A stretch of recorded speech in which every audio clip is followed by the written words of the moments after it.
want to take you to 4 of the most innovative art spaces in Antwerp. From projects that are bending the rules of curation to newly open experiments in collaboration. A museum-like gallery inside a house and a space run by artistic heavyweights that's fostering a new generation of artistic talent. This is Artist-Led in Antwerp. So it's bright and early and I'm just on my way to the first spot of the day, which is a gallery space called Zeit.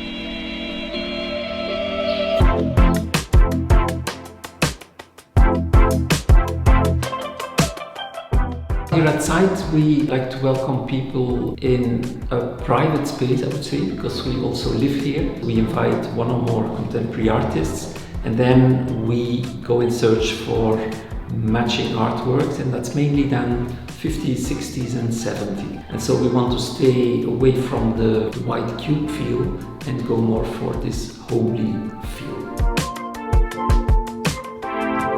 At the moment we have a show called Lido. It's actually our invited artist, Jesse Willems. He's a big Italy fan and he was inspired by the heydays of the Italian Riviera. He uses old paper that he finds in old shops, so it's old supplies, and that gives immediately this melancholic feel. He is a photographer and the starting point for his works are photos. We've lived in this house for 25 years, but we used the spaces before as offices. A dream that we had since a long time to start with our own gallery. We could make it come true. So next I'm just off to Gallery, a space run by an artist called Ren's Cools, and they've just had a show celebrating 10 years of the gallery space with 50 artists in the show. Let's go and find out some more. My name is Ren's Cools. I'm an artist based in Antwerp, and as part of my practice I run Gallery. I started it 10 years ago when I was still in school, and then I had some nomadic years, and then in 2018 I opened up this space and then alternated renovations with projects. The first exhibition I did here was one of my closest friends I exhibited. Then I exhibited some other friends, then acquaintances, and it all grew bigger and bigger. When renovations were finished, I'm now doing like big group shows. The space was like an old warehouse. The neighbor once told me a story about a painter who used it as storage, but then he won the lottery and they never saw him again.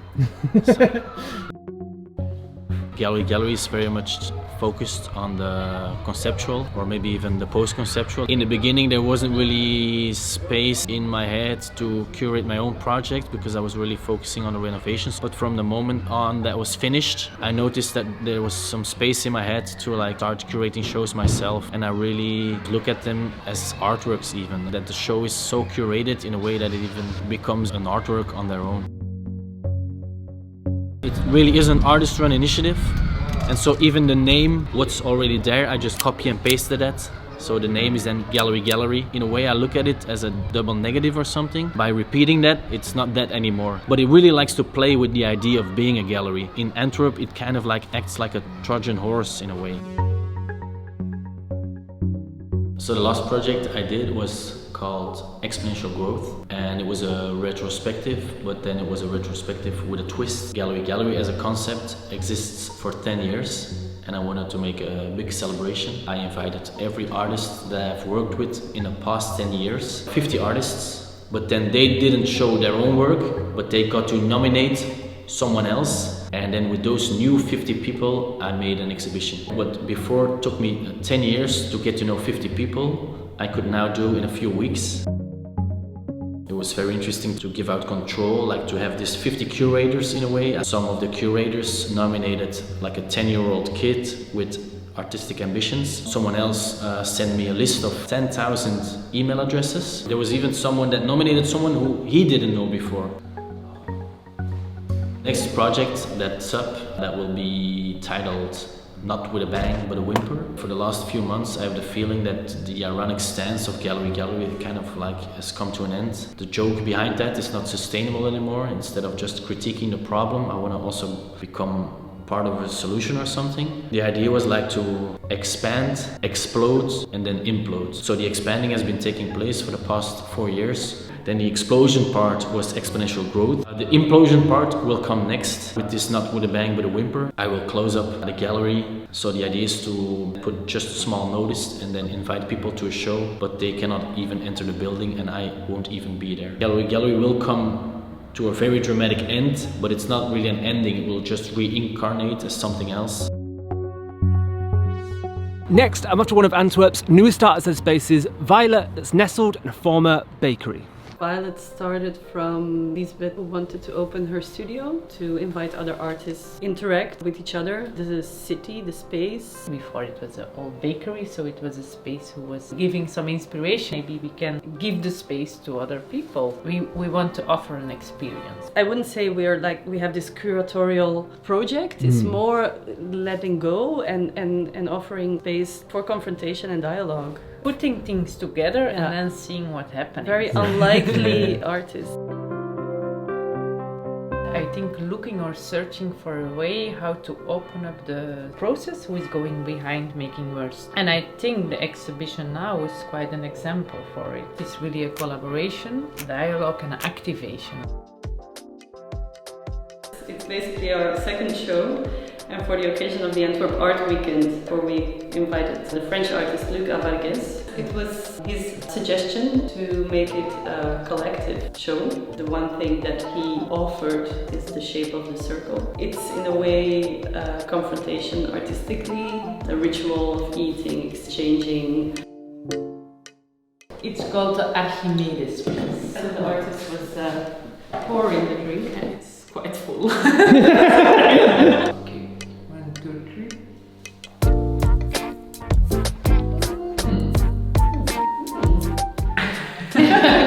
Very good job. We had some practice. Yeah. These ceramic pieces are by Luc Avargues, and also the sausages, which is also ceramics. And he made a lucky sausage for a violet. Lucky sausage, it means like when you, doesn't they say in English, it's when you go to the toilet and you don't have to wipe? I've never heard that. Okay. Bruno Silva worked with pieces who came out of the sea we found on the shore. He made a sort of collages from it. It was like the mush mattresses are made Yeah, of, yeah, you know, they have yeah, this texture, and he used that in all three of the works.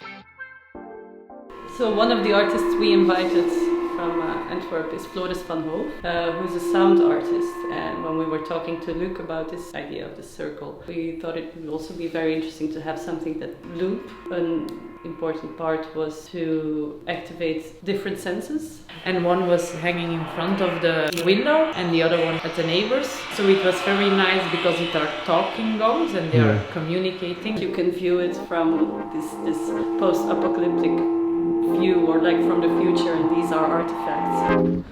Okay, so next I'm after an artist-led space called Casstl, run by 3 artists, one of whom you might know. That is Luc Toymans. Casstl, the name is an acronym for Carla Rocha, Stefan Schraane and Luc Toymans, and we curate or organize these things out of our studio. At least 10 years back then we didn't have a studio, then we came into this place and we liked to create a space that we could have this storefront, either install pieces of ours to take photographs or do studio visits, and then also the idea of being able to show other people's work, either people that are not really represented or a project that maybe doesn't work with their gallery. At that time also we found that there was a bit of a vacuum on the level of places where people could show work. At that moment, a lot of other artist-run spaces opened in Antwerp because they felt that there was this vacuum. Everybody filled in what they felt was missing or something. The idea to make circumcised and specific representations, it can also be a performance, it can be the launch of a book. In terms of time, we are not linked to a programmation or are more versatile in terms of how fast we can react. Started it up in 2017. There's been already a lot of shows, a lot of performances, a lot of things. We keep track of those, we photograph them, sort of create its own legacy in a sense. You see an art world that is going more and more corporate. So there is this need for another space that sort of like reacts in a bit more, I don't say content-driven way, but in a different way than a usual gallery show. We can decide, like today, we see a sculpture for someone in his atelier and he has no space. Next week we organize something. There is a great deal of enjoyment there, and that there is a possibility to do something that happens that quickly. The main thing is that the three of us have to agree. I think all these artist-run spaces or these smaller places create a big institution altogether or something. Another kind of Kunsthalle that's not there.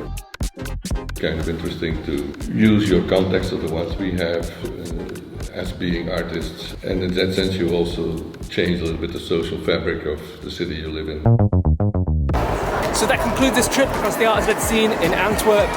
Don't forget to subscribe, like, and I'll see you in the next one.